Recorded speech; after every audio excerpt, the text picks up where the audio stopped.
Alona unyenyekevu hukutana na Wahabu. Assalamu alaikum warahmatullahi wabarakatuh. Karibu ndugu mtazamaji katika kipindi chetu cha Safari Kuelekea Uislamu, kipindi ambacho kinakuletea historia za watu mbalimbali ambao wamejiunga na Jumuiya ya Waislamu Ahmadiyya. Kwa hiyo utakwenda kufahamu nini kilitokea kabla na baada ya kujiunga na Jumuiya ya Waislamu Ahmadiyya katika maisha yao. Mtangazaji wako naitwa Usama Hanifu Mpogo, na mgeni wangu leo ni Bwana Omari Ramadhani Nzigu. Kwa hiyo nakusihi uambatane nasi kuanzia mwanzo mpaka mwisho katika kipindi hiki. Bwana Omari Nzigu, assalamu alaikum warahmatullahi wabarakatuh. Wa alaikum salam warahmatullahi wabarakatuh. Karibu sana. Asante. Naam. Kwa kifupi nimemwambia mtazamaji kwamba unaitwa Omari Ramadhani Nzigu, lakini kwa kirefu zaidi unaweza tutapata majibu haya kutoka kwako. Bwana Omari Ramadhani Nzigu ni mtu wa aina gani? Ametokea wapi? Asili ya wapi? Tafadhali karibu. Asante sana. Assalamu alaikum warahmatullahi wabarakatuh. Wa alaikum salam warahmatullahi wabarakatuh. Kwa majina ninaitwa Omari Ramadhani Nzigu. Ni mzaliwa wa mkoa wa Katavi. Kabila yangu ni Mnyamwezi. Ni mtoto niliyezaliwa katika uzao wetu watoto watatu, mimi nikiwa ni wa pili. Wa kwanza ni dada yetu na watatu ni mdogo wangu. Mmezaliwa watu watatu katika familia. Pale nyumbani wakati mnakuwa mkiwa kama familia, hali ya kiibada au hali ya kidini, wazazi walikuwa ni Waislamu na walikuwa katika wakifuata vipi ibada ambayo ya dini tukufu ya Kiislamu? Dini ilikuwepo, lakini ni dini ya hivyo hivyo. Nikisema dini ya hivyo hivyo inamaanisha kwamba ibada ilikuwa ni Ijumaa na siku ya Idi. Sawa sawa. Na hata vipindi vingine vilikuwa ni vipindi vya kudonoa donoa. Unaweza ukafululiza wiki na baadaye ukaacha ukaendelea na mambo mengine. Kwa hiyo ilikuwa ni kwa watoto au hadi kwa wazazi ilikuwa hivyo? Kuanzia watoto hadi kwa wazazi, kwa sababu sisi tunalisi kutoka kwa wazazi. Sawa sawa. Kwa hiyo kwa maana wakati huko mdogo hakukuwa na msukumo wa dini. Kulikuwa hakuna msukumo wa dini, lakini kwa fadhili za Mwenyezi Mungu naweza kusema kwamba Allah mimi alinijalia kwamba pamoja kuwa katika hali ya namna hiyo nilitokea tu kuwa na mapenzi ya dini. Kwa hiyo tangu ulivyokuwa mdogo ulikuwa na mapenzi na kuipenda dini? Bila shaka. Sawa sawa. Ulijibidisha vipi katika hali hii? Unakipenda kitu, maana kwa mfano kitu kikipenda maana yake unajibidisha kwa kukitekeleza. Wewe wakati uko mdogo ulikuwa unajibidisha vipi kutekeleza hii? Nilikuwa napenda kusoma Qur'ani tukufu na kujibidisha katika mambo mbalimbali yanayohusiana na dini ya Kiislamu, sawa na ambavyo tulikuwa tukiamini kwa wakati huo, hususan Maulidi na kutoka katika wenyewe wanasema wakati ule tulikuwa tunasema fisabilillah, yani kutoka katika njia ya Mwenyezi Mungu, siku 3, mwezi na mambo mbalimbali. Wakati huo ukiwa bado mdogo? Wakati huo nikiwa bado mdogo. Sasa baada ya kukua na kujitegemea, kwamba sasa hauko kwenye mikono ya wazazi, unajitafutia mwenyewe, unajitegemea mwenyewe, hali hii iliendelea au ilikwama au ilikuwa katika hali ya namna gani? Hali hii iliendelea, na iliendelea kwa muda fulani na ilikuwa inakwama. Kwa sababu jambo lolote ukiwa unalienda nalo wewe kama wewe, nadhani kwamba mwisho wake unakuwa sio mzuri sana. Kila kitu lazima kuwe na mwongozo. Utakwenda mwisho wa siku kama una mwongozo ni kwamba utajikuta kwamba unaishia njiani. Sasa sasa katika hali hii mambo yanakwenda yanakwama, mambo yanaenda yanarudi nyuma, Jumuiya ya Waislamu Ahmadiyya ilikufikia vipi? Mnamo mwaka 2005 mimi nilikuja kumwona mjomba wangu safari ilianzia Katavi. Nilikuja kumwona mjomba wangu Mwalimu Nasoro Kisusa, wakati huo akiwa mkoa wa Pwani, wilaya ya Rufiji, katika tarafa ya Ikwiriri. Na baada ya kufika pale ndipo ambapo nilipoweza kupata habari ya jumuiya. Kwa hiyo kabla ya hapo jumuiya ya Islam Ahmadiyya ulishawahi kuwa unaifahamu? Hapana, nilikuwa sifahamu, isipokuwa nilikuwa naisikia tu kwamba Ahmadiyya ni watu wanaamini kwamba yupo mtume mwingine, na kwangu ilikuwa ni habari kama isiyowezekana. Kwa maana kwamba ulikuwa haiwezekani aje mtume mwingine baada ya mtume Muhammad. Nilikuwa siamini, na nilikuwa ninaamini kabisa kwamba kuwepo kwa mtume mwingine baada ya mtukufu Mtume SAW, kwamba hii ni habari ya ukafiri. Sasa kwa hiyo ulikuwa unawafahamu Ahmadiyya kama makafiri? Kama makafiri. Sasa umekuja nyumbani kwa mjomba wako, ndio unamkuta Ahmadiyya. Sasa kwanza hapo ilikuwaje na kujua kwamba mjomba wako Ahmadiyya, au ulikuwa unajua kabla au ulijua baada ya kuwa umefika kwake? Mimi nilikuwa najua kwamba ni Ahmadiyya, lakini ni kwamba swala wa Ahmadiyya ni kitu kingine na udugu wa damu ni kitu kingine. Kwa hiyo ulikuja kwa mjomba wako, yeye na ukafiri wake na wewe na Uislamu wako, lakini kwa sababu mjomba wako kimewaunganisha damu ukawa umekuja. Nikawa nimekuja. Sawa sawa. Ilikuwaje sasa ukajiunga na jumuiya ya Islam Ahmadiyya? Mimi nilipofika pale nyumbani kwake, kwa bahati nzuri ni kwamba wakati huo eneo lile la Ikwiriri kulikuwa hakuna msikiti. Ibada ilikuwa inafanyikiwa pale nyumbani ambapo alipokuwa anaishi mwalimu, na kwa bahati nzuri kwamba pale palikuwa na vitabu. Na kwa sababu mwenyewe nilikuwa nikipenda kusoma, nilishika kitabu kimoja kinaitwa Mwito kwa Mfalme Muislamu. Kwa mle nilisoma, nikakuta habari mpya kabisa, ingawaje kile nilichokikuta kilikuwa kinaendana na imani ya mjomba, na ndipo humo sasa mlimoweza kuzuka maswali katika kumuuliza mjomba kwa kile ambacho nilichokuwa nakiona ndani ya kile kitabu. Kitu gani ulichokiona ndani ya kitabu cha Mwito kwa Mfalme Muislamu na kikakufanya sasa upate maswali ya kumuuliza mjomba? Kuendelea kwa utume. Kwa nini uwepo kuendelea kwa mtume wakati tunaambiwa kwamba Mtume Muhammad sallallahu alaihi wasallam ni mtume wa mwisho? Na kama huyu mtume yupo, dalili zake ni zipi? Mjomba wangu mimi alichoniambia kwamba wewe endelea kusoma hicho kitabu. Na niliendelea kukisoma kitabu. Kadiri ambavyo nilivyokuwa nikisoma, ninapata elimu mpya na ufahamu. Nilikuta bishara mbalimbali ambazo zinahusiana na ujio wa Masihi aliyeahidiwa alayhi salatu wassalam, kama kutokea kwa tauni, kukithiri kwa mchezo wa kamari na matetemeko. Ni vitu ambavyo mwenyewe nilikuwa nikitafsiri kwamba hivi vitu vimetajwa katika bishara hii ambavyo vilielezwa na mtukufu Mtume sallallahu alaihi wasallam. Na nikawa najiuliza mwenyewe kwamba kama haya yameweza kutokea,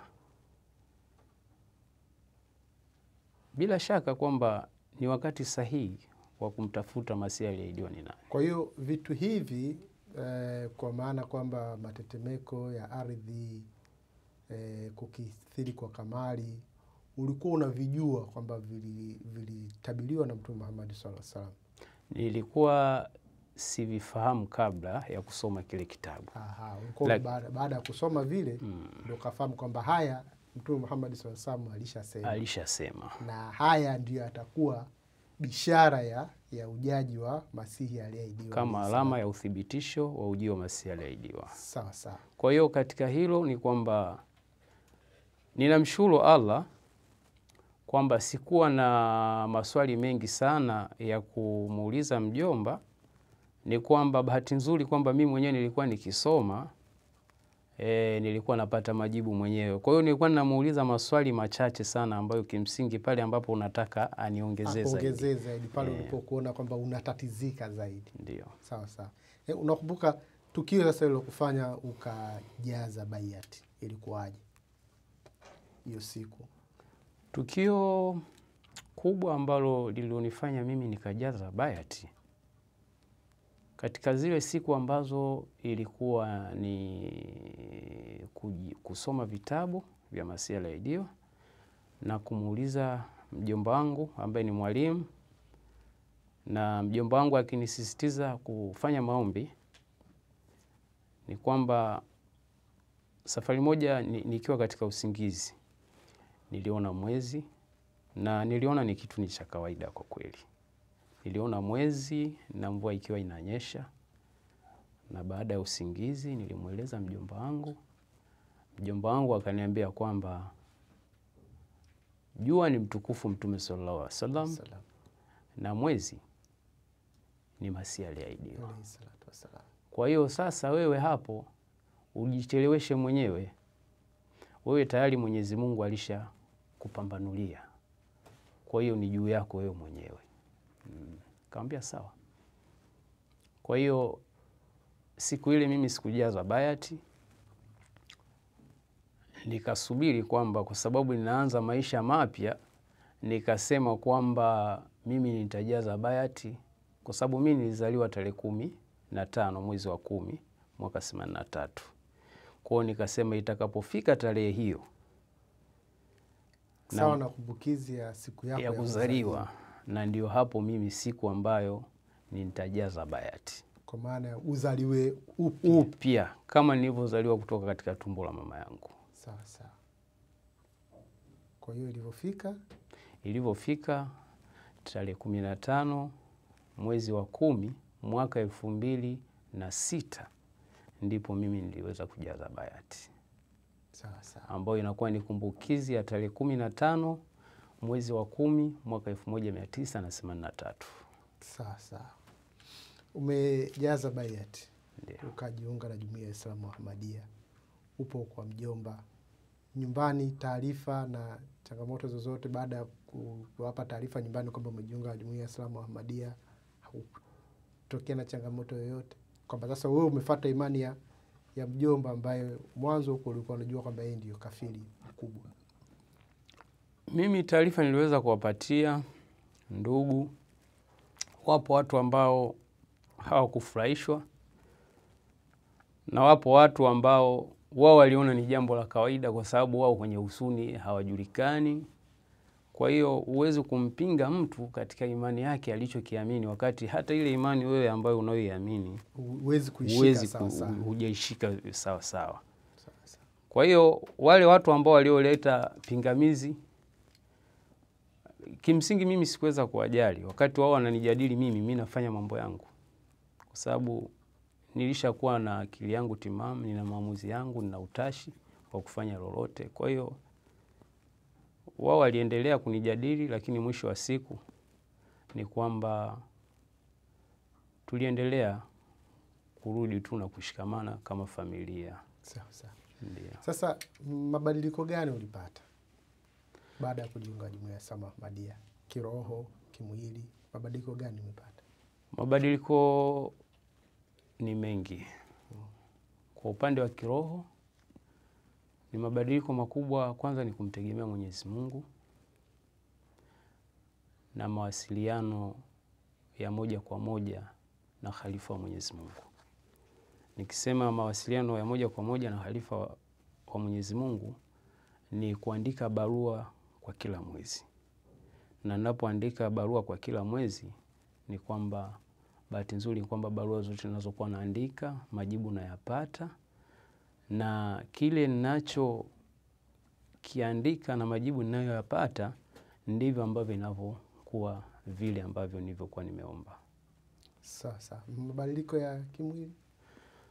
Mabadiliko ya kimwili ni kwamba kwa kuwa namtegemea Mwenyezi Mungu, kila kitu kinakwenda sawa, na kwa kuwa kila kitu kinakwenda sawa, siwezi nikasema kwamba kinakwenda moja kwa moja sana. Hakuna kitu ambacho kinaweza ikaenda moja kwa moja pasi na kuwa na mitihani. Kwa hiyo mitihani mimi kwangu na hesabu ni kama sehemu ya kunipandisha daraja ya kumwelekea Mwenyezi Mungu. Sawa sawa. Ndio. Khalifa ndio tunasema mwakilishi ambaye wa Mwenyezi Mungu kwa hapa duniani kwa wanadamu kwa sasa hivi. Ndio. Na kwa sasa hivi tunaye khalifa wa 5 Hazrat Mirza Masroor Ayadullah Taala bin Nasir Aziz. Na wewe umesema huo ulikuwa unamwandikia barua katika mambo mbalimbali ambayo yanakutatiza na Mwenyezi Mungu anakupa majibu kwa yale ambayo unayomuomba. Ndio. Katika uwanja huu unaweza ukatuambia labda kuna mambo gani ambayo yalikuwa yanakutatiza walau hata mawili ambayo kwayo ukafanya maamuzi ya kumwandikia khalifa na Mwenyezi Mungu akakusaidia katika hayo ambayo yalikuwa yanakutatiza? Kwanza ni utulivu wa maisha. Kwa upande wangu mimi pamoja na familia yangu na mahitajio mbalimbali yanayohusiana na maisha yangu. Kwa mfano, mimi shughuli zangu kubwa ninapenda sana shughuli za kilimo. Ingawaje kwamba pia nafanya biashara. Lakini katika huu uwanja wa kilimo ni kwamba zimekuwa hazinipi matokeo mazuri. Na kwa kuwa hazinipi matokeo mazuri, kila hali inavyotokea ninamwandikia barua Khalifa mtukufu. Na Khalifa mtukufu amekuwa akinipa majibu ambayo kimsingi ananipa faraja na kunipa matumaini makubwa. Haijanipa matokeo kwa muda wa miaka kadhaa ambayo nimekuwa nikijibidisha na kilimo. Lakini ile subira na maombi na nikiamini kwamba kauli ya Khalifa mtukufu ni kauli ya Mwenyezi Mungu, niliamini kwamba ipo siku nitapata mafanikio kupitia kilimo. Na wakati huo na muandikia barua Khalifa mtukufu, mimi similiki ardhi. Similiki ardhi, isipokuwa nilikuwa natamani tu kulima kwa kuazima mashamba ya watu. Kwa kilimo chako kilikuwa kinategemea kukodi mashamba. Kodi mashamba. Au mtu akuazime shamba lake. Ndio. Ulime, utakachopata sawa, umekosa sawa. Ndio. Lakini huna ardhi na unahitaji kulima. Ndio. Nafikiri kwamba tuseme mwaka jana. Ilikuwa ni mwezi wa 9. Alitokea bwana mmoja anatoka mkoa wa Kigoma. Alikuja mpaka pale Kibiti, pale ninapofanyia biashara, na alihitaji biashara kwangu. Kwa sababu mimi biashara ninayofanya ni biashara ile kama unavyofahamu, ile biashara yangu ya vyombo vya ndani, na pia najihusisha na shughuli za ufungaji wa mitambo ya sola. Yule bwana alikuja pale akahitaji mtambo wa sola. Mtambo wa sola mkubwa, kwa maana ya kwamba alikuwa anataka kwenda kuendesha biashara zake za kuonyesha mpira. Sawa. Sasa kama unavyofahamu shughuli hizi zinaendana na mitandao. Sasa mtandao si ule ulikuwa unasumbua sana, na yeye alikuwa anataka kuwahi aende Dar es Salaam, na usajili haujakamilika. Hofu kubwa ni kwamba alikuwa anahofia kwamba wapi atalala.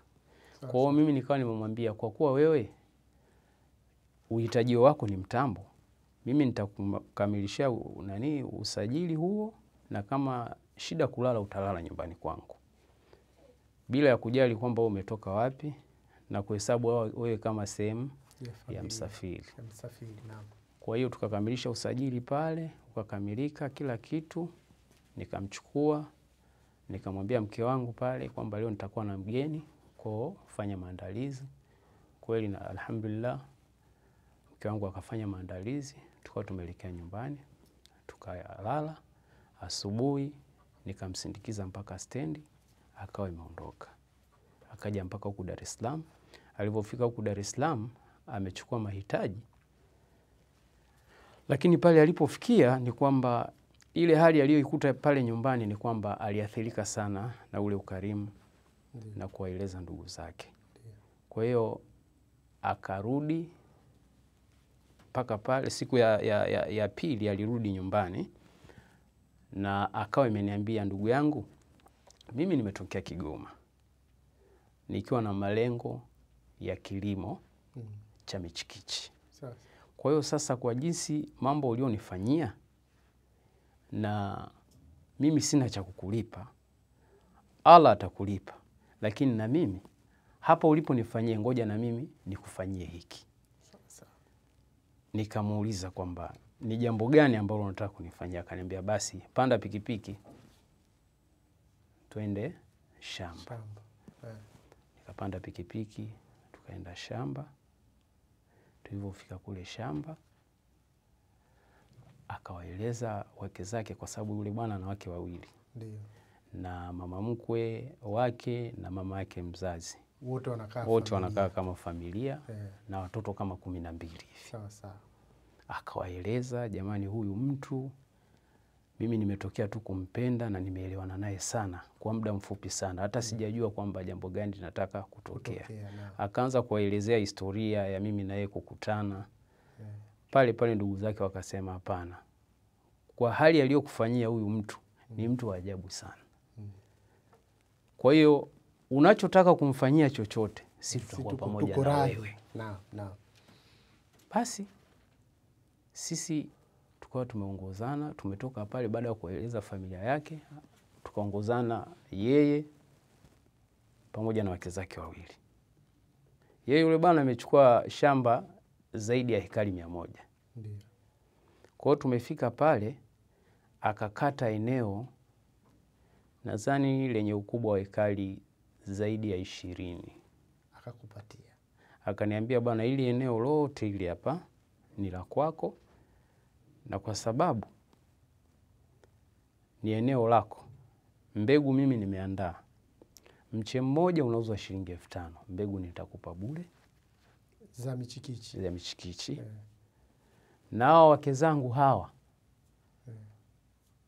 nimeongea nao, watakupandia bure, na wewe mwenyewe utajifikiria nini cha kuwapa.